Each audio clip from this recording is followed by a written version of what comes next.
오늘부터 요한계시록을 우리가 묵상하며 말씀을 듣겠습니다. 오늘 첫 시간 복 있는 인생이라는 제목으로 말씀을 나눕니다. 여러분들은 이 요한계시록 그러면 어떤 생각이 들어요? 요한계시록 그러면 일단 무서운 책 혹은 겁나는 책 이렇게 생각이 들지요. 또 요한계시록 그러면 그건 너무 어려워. 또 우리가 쉽게 함부로 읽으면 또 안 돼. 이런 사람들도 있더라고요. 그래서 요한계시록은 함부로 읽지도 않고 그냥 꼭 덮어두는 책으로 이렇게 생각하는 사람들이 있어요. 여러분, 요한계시록은 성경의 마지막 부분에 있어요. 이 성경의 결론 같은 거예요.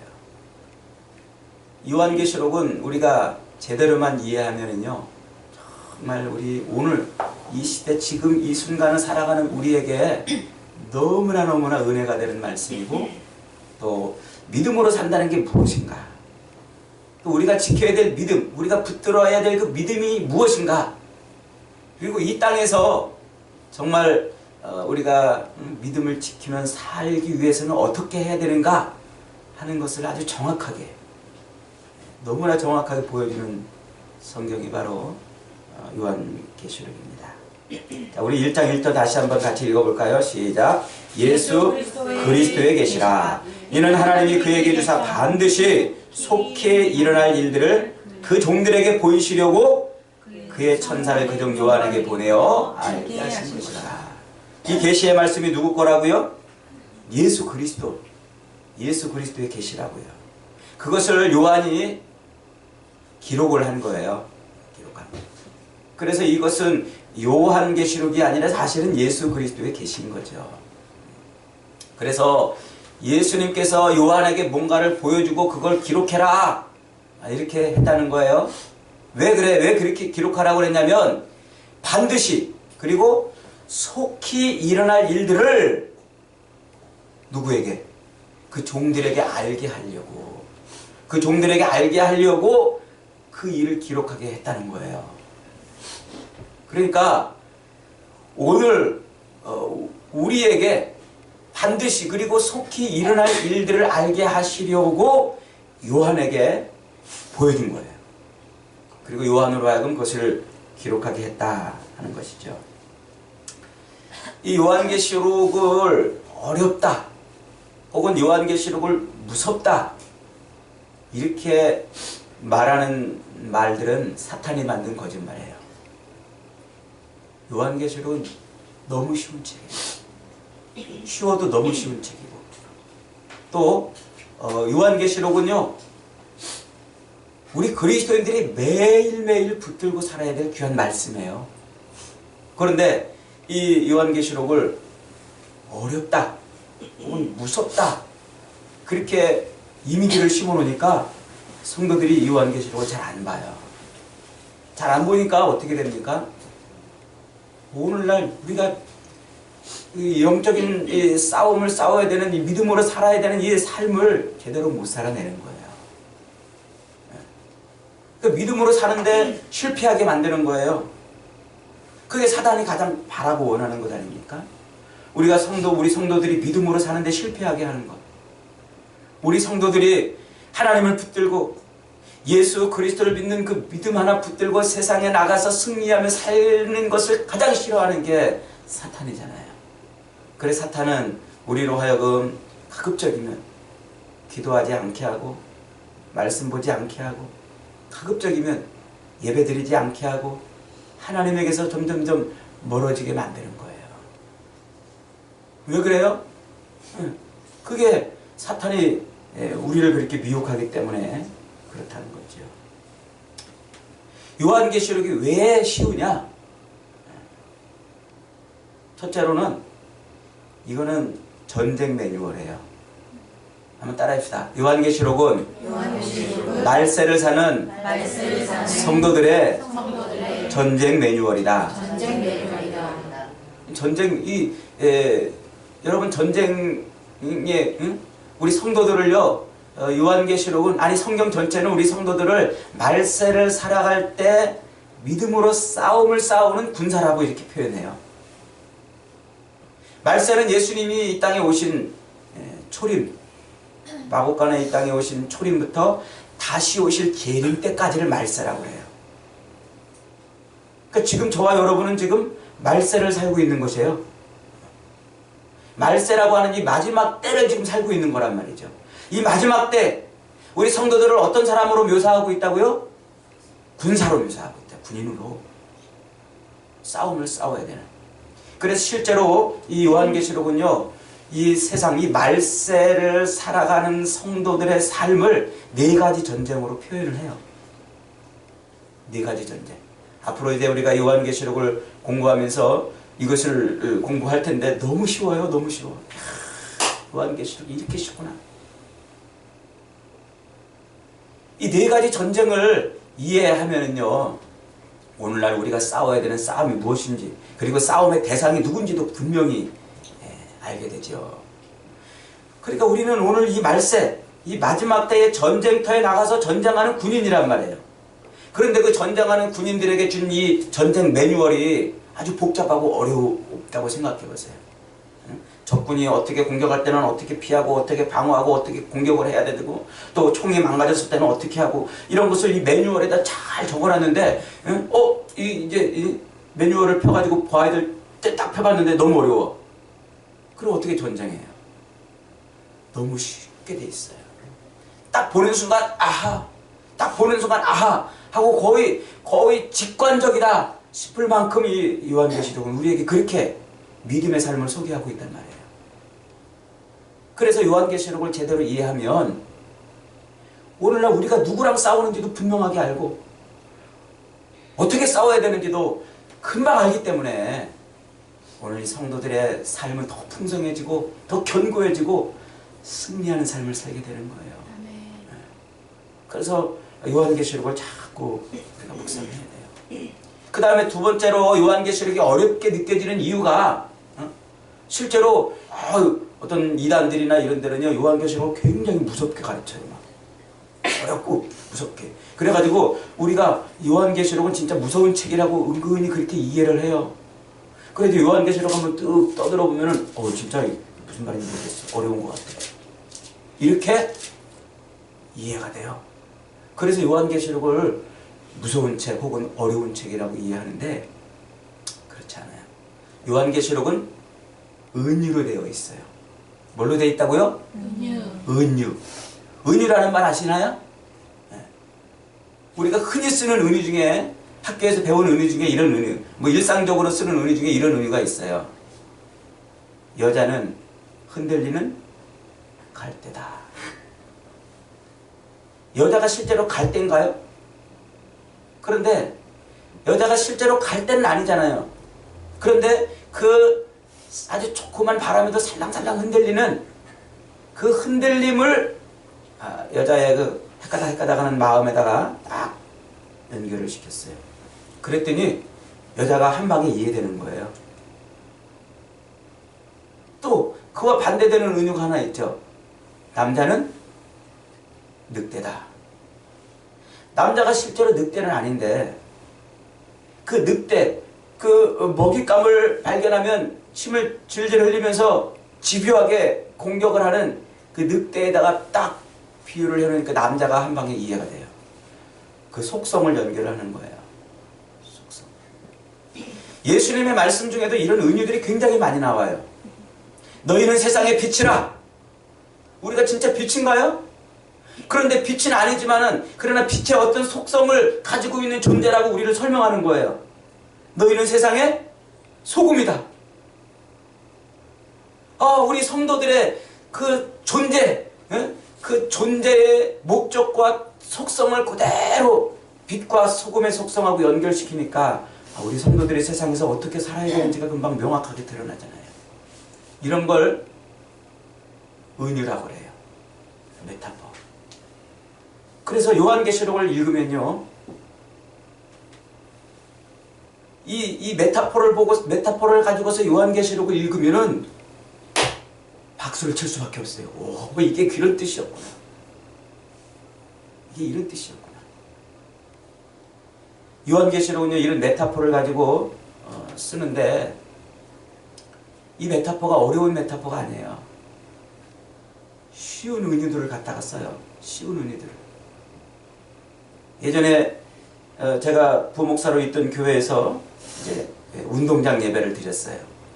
이 운동장 예배의 하이라이트는 맨 마지막에 있는 계주예요. 그죠? 다 이제 그 청팀, 홈팀 나눠가지고 각 장년부, 뭐 청년부, 중고등부, 소년부, 유년부, 유치부 다 이렇게 순서대로 쫙 나와가지고 이어달리기를 하는 거예요. 이어달리기. 근데 양팀 딱 나왔는데 유치부 애 중에 요만한 건드리면 푹 쓰러질 것 같은 이 비리비리한 애가 나왔어요. 여기는 좀 등치가 있는 애가 나왔는데 같은 유치부인데 너무 애가 뭐 너무 갸냘프고 쓰러질 것 같아가지고 제가 걱정이 돼가지고 그 선생님한테 물어봤어요. 아, 선생님 얘 달리기 잘하나요? 그랬더니 선생님도 걱정이 되는지 걔한테 물어보는 거예요. 얘 너 달리기 잘하냐? 그랬더니요 그 옆에 있던 애들이 선생님 얘는 총알이에요 총알. 그러는 거예요. 무슨 말이에요? 엄청 빠르다는 거예요. 그 말 한마디로 얘는 총알이에요 라는 말 한마디로 끝. 얘에 대한 설명이 다 끝났어요. 이게 메타포예요. 우리가 총알을 이해하잖아요. 총알은 빠른 것. 그 빠른 속성을 그 아이한테 아이를 설명하는 단어로 쓴 거예요. 이렇게 지금 요한계시록의 말세의 4가지 전쟁, 그 4가지 전쟁을 소개하면서 그 말세의 삶의 특징을 어떤 메타포를 가지고 설명을 하고 있다는 거예요. 그 메타포, 그 은유가 어디 있냐면 다 구약과 예수님 말씀에 다 나와요. 구약 성경과 예수님 말씀에 다 이미 등장한 그 메타포, 그걸 여기다 연결을 시켜놨어요.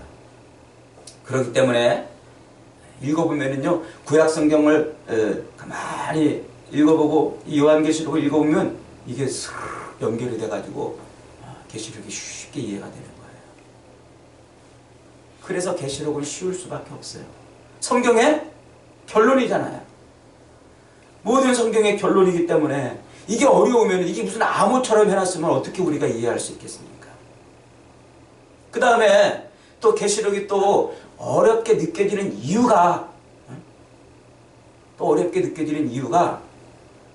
자, 이것을 사도 요한에게 뭐 했다고 그랬어요?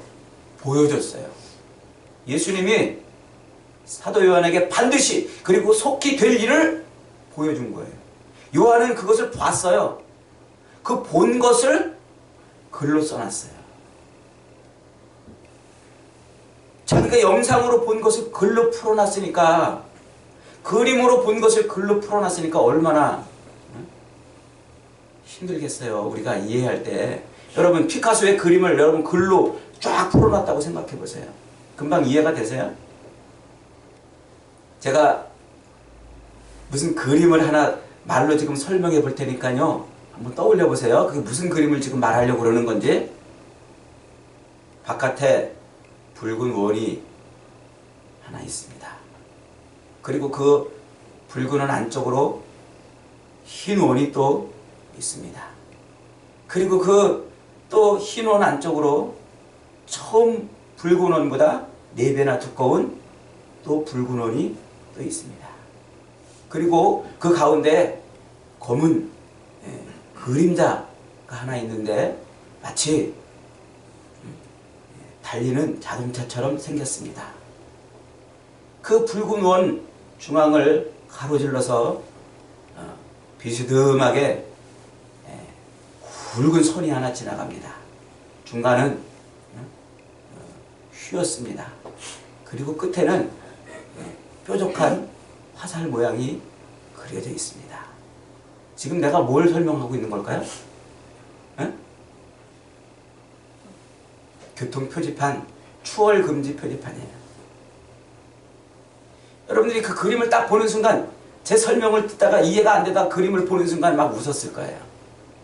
그 그림 한 장을 이렇게 복잡하게 설명을 할 수밖에 없어요, 말로는. 그런데 그림 하나를 딱 띄워놓으면 금방 이해가 되잖아요.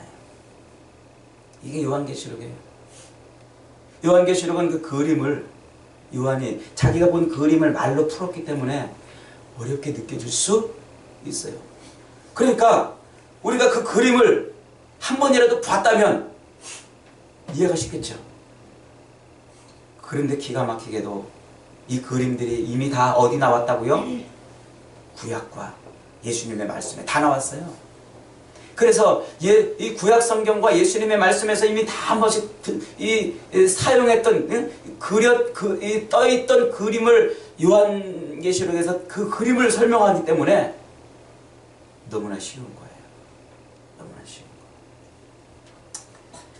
이 요한계시록이 그렇게 쉽게 아주 우리에게 쉽게 준 이유가 뭐라고 그랬어요? 이것은 전쟁 매뉴얼이라고 그랬잖아요. 말세를 살아가는 예수님이 이 땅에 오실 때부터 다시 오실 때까지 그 말세를 살아가는 성도들에게 주신 말씀이기 때문에 그 말세의 기간에 우리를 하나님에게서 떼어놓고 믿음을 포기하게 하고 우리로 이 땅에서 절망하고 좌절하며 살게 만들려는 그 사탄의 그 공격을 막아내고 그 싸움을 승리하게 하려고 주신 전쟁 매뉴얼이기 때문에 쉬울 수밖에 없는 거예요. 이 요한계시록을 이해하려면 우선 계시록이 쓰여진 시대를 그 시대 배경을 잘 알아야 돼요. 그 시대 배경. 당시 사회적 배경만 이해해도요 요한계시록이 어렵지 않다는 것을 알 수가 있어요. 이 사도 요한은 지금 나이가 한 90세쯤 돼요. 그런데 지금 어디에 갇혀 있다고요? 반모라는 섬에 감옥에 지금 갇혀 있다고요. 감옥에 갇혀가지고 쓴 거예요. 그런데 그 감옥에 있는 상태에서 뭘 본 거죠. 예수님이 보여주시니까 본 걸로 쓴 거예요. 그가 왜 감옥에 갇혔다고요? 그가 감옥에 갇힌 이유가 뭡니까? 예수 그리스도를 세상에 증거하는 그것 때문에 갇힌 거예요. 그러니까 요한이 있는 이 시대는 예수 믿는 것이 너무나 어려운 때예요. 예수 믿는 것이. 이 시리자가 등극했던 기원전 46년부터 오현제의 마지막 왕이었던 마르크스 아우렐리우스가 사망하던 AD 180년까지가 기독교가 가장 심하게 핍박을 받았던 때예요. 예수 믿는 사람들이 제일 많이 죽었고 제일 많이 핍박을 받던 때예요. 그런데 요 기간이 소위 말해서 로마에게서는 팍스 로마나라고 하는 로마의 전성시대예요. 로마의 전성시대. 로마의 평화라는 뜻이죠. 팍스 로마나. 이때가 로마에게 있어서 가장 풍요로웠고 로마 시대 중에서 가장 강력한 힘을 가지고 있는 바로 그런 때였어요. 로마에는 없는 게 없었습니다. 모든 길은 다 로마로 통한다고 하던 말이 나온 이 시대. 그야말로 로마를 위한 로마의 시대였습니다. 곧 팍스 로마나. 누구든지 이 팍스 로마나, 이 로마가 가지고 있는 이 권력, 그 힘 앞에 무릎을 꿇기만 하면 그 로마가 주는 그 풍성한 꿀과 젖을 먹을 수가 있었어요. 로마의 돈에 배부르고 로마의 평안에 잠길 수 있고 심지어 노예들까지도 그 로마의 권력 앞에 무릎을 꿇기만 하면 로마의 술에 취할 수가 있었습니다. 그 로마의 번영을 찬양하기만 하면 로마의 풍요에 동참하기만 하면 그 로마의 그 풍성한 것을 나누어 가질 수가 있었습니다. 그런데 바로 그때 그 로마의 가장 번성하고 로마의 그 가장 풍요로운 그 시대에 그리스도인들에게는 가장 혹독하고 가장 고통스러운 시대였습니다. 강력한 고난의 풀무 같은 때였고 제일 고통스러운 시기였습니다.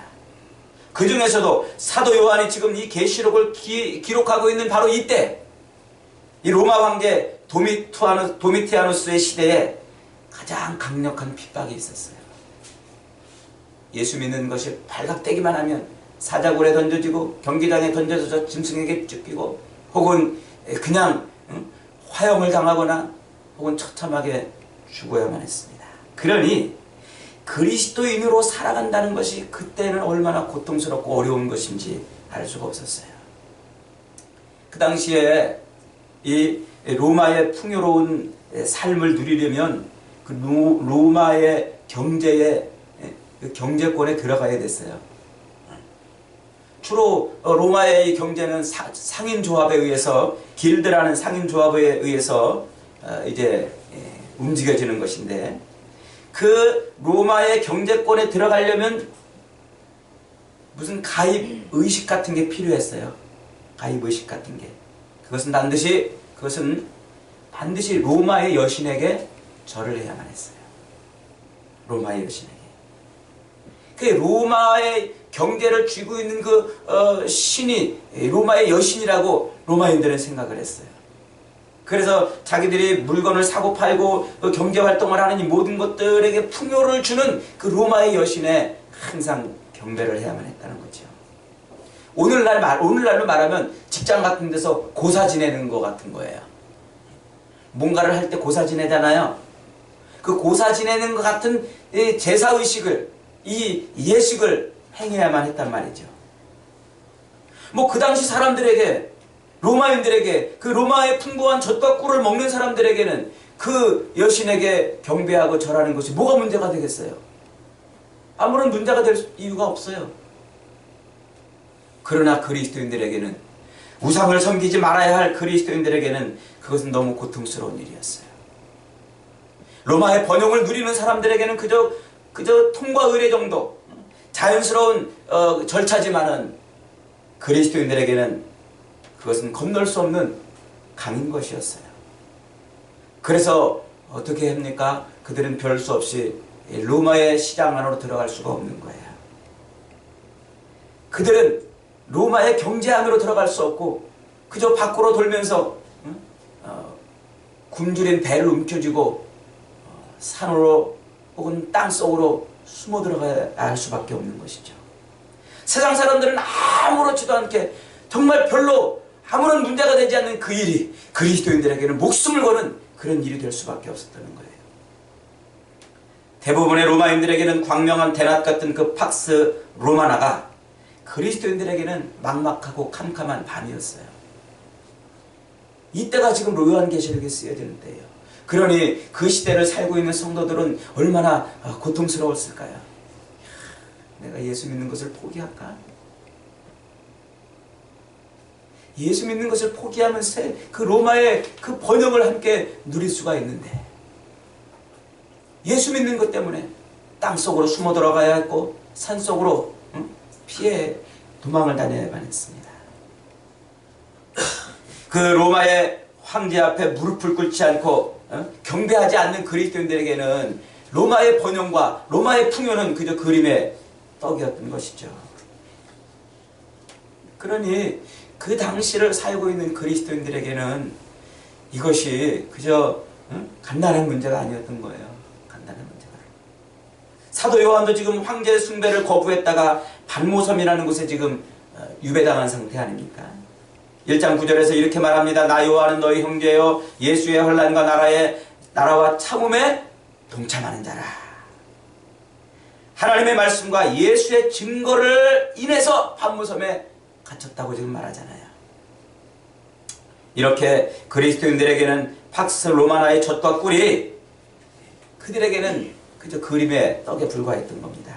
아니 오히려 그 로마의 그 화려하고 번성하는 시기가 그리스도인들에게는 목숨을 거는 처절한 고난의 시기였던 거예요.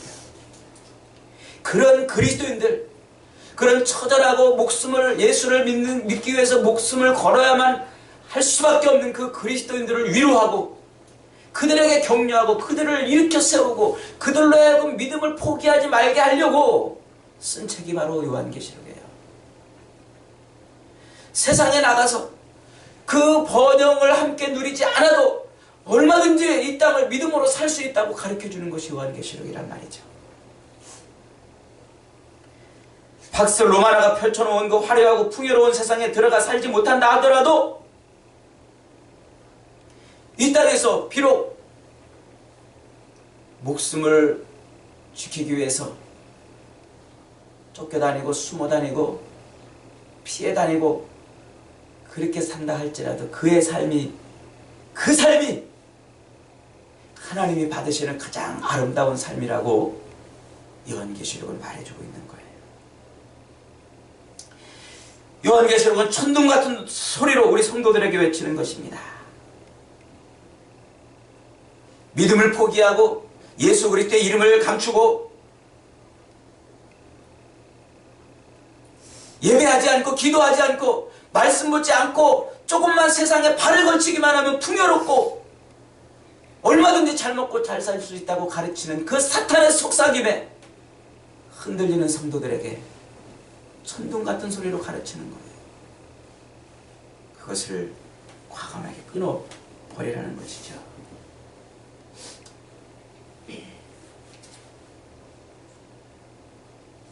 오늘 1장 3절에서 이렇게 말씀하고 있습니다. 이 예언의 말씀을 읽는 자와 듣는 자들과 그 가운데 기록한 모든 것을 지키는 자들이 복이 있나니 때가 가까우니라. 우리 개역 성경이나 혹은 한글로 번역된 대부분의 성경들은요, 이 예언의 말씀을 읽는 자와 듣는 자들과 그 가운데 기록한 것을 지키는 자들 이렇게 번역을 해놨어요. 근데 여러분 구입하신 그 가족 성경은요, 이 예언의 말씀을 낭독하는 자와 듣는 자들과 지키는 자들이 복이 있다 이렇게 번역을 해놨어요. 그 읽는 자라고 번역하지 않고 낭독하는 자라고 이렇게 번역한 그 단어 하나가요, 그 당시에 예배 분위기, 초대교회 예배 분위기를 그대로 보여주지 않습니까? 여러분 그 당시에는요 이렇게 성경이 한 권씩 다 있지 않았어요. 지금처럼 이렇게 딱 제본돼 가지고 편안하게 누구나 한 권씩 가질 수 있는 그런 시대가 아니었어요. 그저 하나님의 말씀을 들으려면요 예배에 모여들어야만 했어요. 앞에서 두루마리 성경을 펼쳐가지고 그것을 읽어주는, 낭독해주는 그 사람의 그 말씀으로 성경을 들어야 했고 그걸 기억해야 했어요. 그 기억한 말씀을 붙들고 살아야만 했어요. 오늘처럼 아무 때나 원하면 성경을 열 수 있는 시대가 아니었어요. 그 당시에 앞에서 말해주고 앞에서 낭독해주는 그 말씀 한마디로 성경을 붙들고 살아야만 했던 성도들이에요. 그들에게 뭐라고 말씀합니까? 이 예언의 말씀을 낭독하는 자와 듣는 자들과 그 가운데 기록한 것을 지키는 자들이 복이 있다. 초대교회 예배의 모습을 그 단어 하나로 그대로 설명해 주고 있잖아요.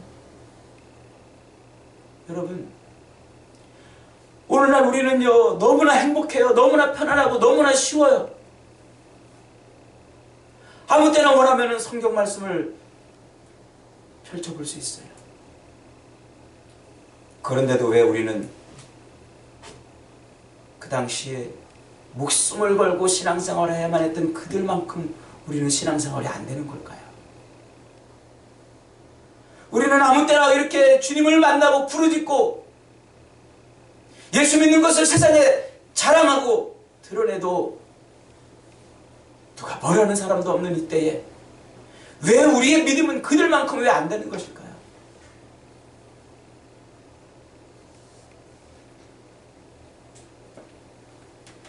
그 당시 세상 모든 것을 통치하고 움켜쥐고 또 자기에게 절하는 사람들에게 번영의 꿀을 주는 그 시대가 팍스 로마나였다면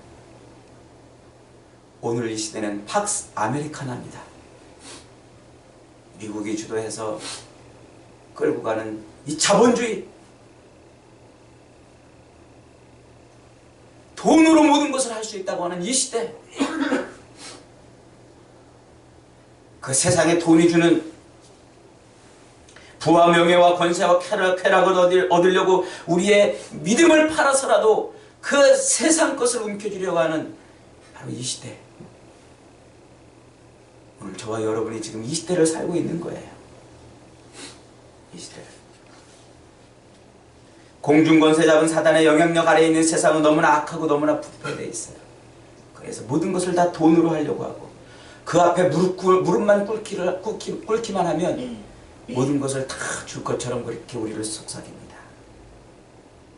여러분, 성경이 우리에게 줄기차게 말하고 있는 것이 무엇입니까?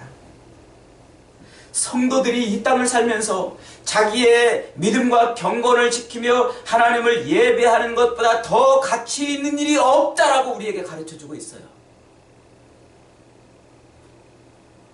우리가 이 믿음을 팔아먹으면서까지 얻어야 될 것이 없고 우리가 이 믿음을 내동당히 치면서까지 붙들어야 될 것이 아무것도 없다는 거예요. 그래서 오늘 우리는 이 믿음을 붙들어야 돼요. 돈이 지배하고 있고 쾌락이 지배하고 있고 물질 만능 숭배 사상이 팽배해 있는 이때에 모두가 다 그런다 할지라도 세상의 그 젖과 꿀에 우리가 동참하지 못한다 할지라도 우리 믿음을 지키라고 지금 말씀하고 있는 거예요. 그래서 사도 요한은 맨 앞머리에다가 이 예언의 말씀을 읽는 자와 듣는 자들과 그 가운데 기록한 모든 것을 지킨 자들이 복이 있다고 말씀하셔요. 그리고 이 말씀이 너무 중요하기 때문에 마지막 요한계시록 22장에서 결론으로 한 번 더 반복하지 않습니까? 이 말씀을 붙드는 자. 여러분, 여러분의 믿음의 근거는 지금 어디에 있습니까? 여러분은 지금 무엇 때문에 이 땅을 살고 있고 무엇 때문에 예배를 하고 있고 무엇 때문에 여러분 지금 신앙생활을 하고 있느냐 말이죠. 사랑하는 여러분, 오늘 저와 여러분이 처한 이 시대도 팍스 로마나 시대와 별반 다르지 않습니다. 하나 차이가 있다면 그 시대 성도들은 말씀을 마음껏 붙들지 못했지만 오늘 저와 여러분은 말씀을 어느 때나 펼쳐들을 수 있어요. 바라기는 이 성경 말씀을 늘 펼치시고 하나님의 말씀을 늘 붙들고 그 말씀대로 살아서 세상이 주는 젖과 꿀이 아니라 하나님이 주시는 은혜와 복을 누리는 복된 삶을 살 수 있기를 바랍니다. 그런 믿음으로 마지막 때에 주님 오실 날까지 승리하며 살아가는 저와 여러분 다 되시기를 주님의 이름으로 축원합니다.